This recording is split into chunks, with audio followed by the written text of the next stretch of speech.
அஸ்ஸலாமு அலைக்கும். வாங்க, நம்ம வந்து இப்போ என்ன செய்ய போகிறோன்னா பிரியாணி போட போகிறேன். அதுக்கு தக்காளி வெட்டி வச்சுக்கிறேன், பட்டை, ஏலக்காய், கிராம்பு மூணு வச்சு தட்டி வச்சுருக்கேன், 3 மிளகாய் எடுத்து வச்சுருக்கேன்.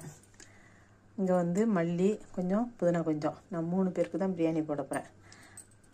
இஞ்சி 3 ஸ்பூனு, ஆயிலு, வெங்காயம், அரிசி, கறி, இது தயிர் வச்சுருக்கேன். இப்போ அடுப்பை பற்றி நம்ம சட்டி வச்சுக்கலாம். பிஸ்மில்லாஹ் ரஹ்மானிர் ரஹீம். இப்போ நம்ம இதில் 4 கரண்டி எண்ணெய் ஊற்றுவோம். இந்த இதுக்கு 4 ஸ்பூன் எண்ணெய் வச்சுருக்கேன். இப்போ நம்ம இடித்து வச்சா பட்டை, ஏலம், கிராம்பு போட்டுட்டேன். இப்போ வெங்காயம் 4 வெங்காயம் வெட்டி வச்சுருக்கேன், அதையும் போட்டுட்டேன். மீடியம் சைஸ் வெங்காயம் தான். இப்போ அதை நல்லா வதக்கிக்கிறோம்.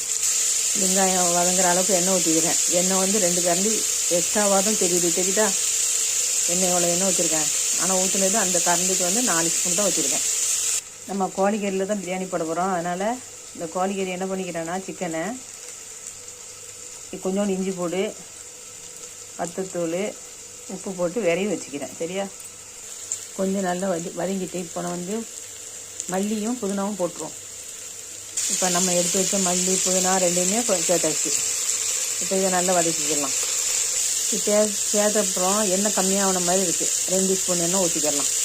இப்போ ஒரு 3 ஸ்பூன் எண்ணெயும் 1 ஸ்பூனு நெய்யும் ஊற்றிருக்கேன். மொத்தம் 7 ஸ்பூனு எண்ணெய், 1.5 ஸ்பூனு நெய் ஊற்றிருக்கேன் 3 பேருக்கு பிரியாணி போடுறதுக்கு.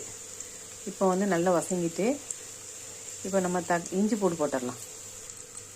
இதை மாதிரி ஒரு 2 ஸ்பூன் போடுவோம். இப்போ இதை நல்லா வதக்கிக்கலாம். தெரியுதா எந்த அளவுக்கு வதங்கி இருக்குன்னு தெரியுதா? இப்போ நம்ம தக்காளி போட்டுக்கலாம். தக்காளி போட்டாச்சு. நம்ம வச்சுருந்த 3 பச்சை மிளகாயும் போட்டோம். இப்போ இதை நல்லா வதக்கிடுவோம். இப்போ தக்காளியும் வதக்கிட்டு இப்போ இதுக்கு தேவையான ஒரே ஒரு ஸ்பூனு வத்தத்தூள் போட்டுருவோம். இந்த ஸ்பூனுக்கு தான் போட போகிறேன்.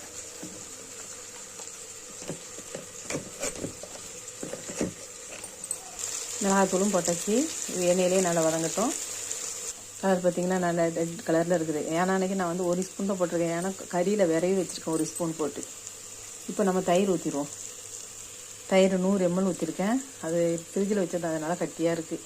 இப்போ நம்ம போட்ட தயிர் எல்லாமே நல்ல இதாகிட்டு பார்த்திங்களா, நல்லா வதங்கிட்டு இப்போ நம்ம கறியை போட்டுருவோம். தெரியுதா உங்களுக்கு? இப்போ நம்ம கறியும் போட்டாச்சு. உப்புலாம் இது கறியில் போட்டு விரைவி வச்சதுனால நம்ம பார்த்துக்கிட்டு உப்பு போட்டுக்கலாம். சரியா? தேவைக்கு உப்பு போட்டுக்கோம். இப்போ எல்லாமே போட்டாச்சு. இது நல்லா வதங்கட்டும். இப்போ இதுலேயே அரிசி போட்டுருவோம். நம்ம இந்த கேட்டில் வந்து வெந்நி போட்டிருக்கோம்.